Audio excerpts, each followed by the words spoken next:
I just had a lengthy conversation with a man who decided to rate my bathroom going experience as I was experiencing it. I walk into this stall to go number one. Okay, I'll try to keep it PG. The reason I went to the bathroom in the first place because I was about to go on a really long drive. I didn't want to have to go pee number one on the road. So I get into the restroom. I begin my business. Number one happens briefly.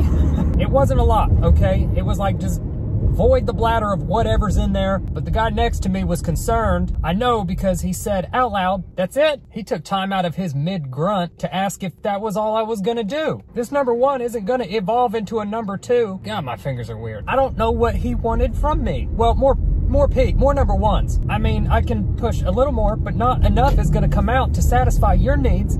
You sound needy as all get out. I'm not 100% sure he was talking to me because I couldn't see him. I could hear and smell him. Don't ever grunt mid-business and then try to mind someone else's business doing their business, okay? I didn't say nothing, I just left, but now I'm worried because he can see my shoes. You know, there's been 2 times in my life that someone has raided my business. There's one time that I came back from a really long drive. I held my pee because I was afraid to go in public restrooms. I was going pee so much, and some guy was like, "Good Lord." And then I felt super self-conscious that he was listening to my pee stream, so I pushed a little harder so it didn't sound weak. And then I got super nervous, and I just cut it off and put my pants back on, and I peed in my khakis, okay? I was 6. If you ever see my tiny black Nikes underneath the stall next to you, I'm not going to respond. No matter what you say to me, there's a time and place for everything, sir. Except for a grown man rating my pee-pee time in the stall next to me. I tried to get out of there quick, so I went and washed my hands, but for like a really long time because I didn't want to hear it from him again.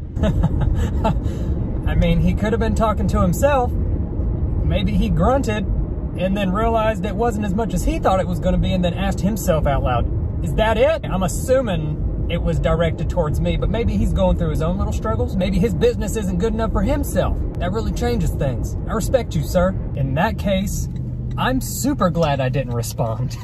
But why would you talk to yourself out loud? Now, oh, this opens up a whole nother can of questions. I don't think there is any combination of words I would ever say out loud in a public restroom. I mean, maybe if a gigantic snake came up out of the toilet bowl and tried to bite me on my cheeks, I'd probably say something like, "Ow, this snake bit my cheeks in the toilet bowl."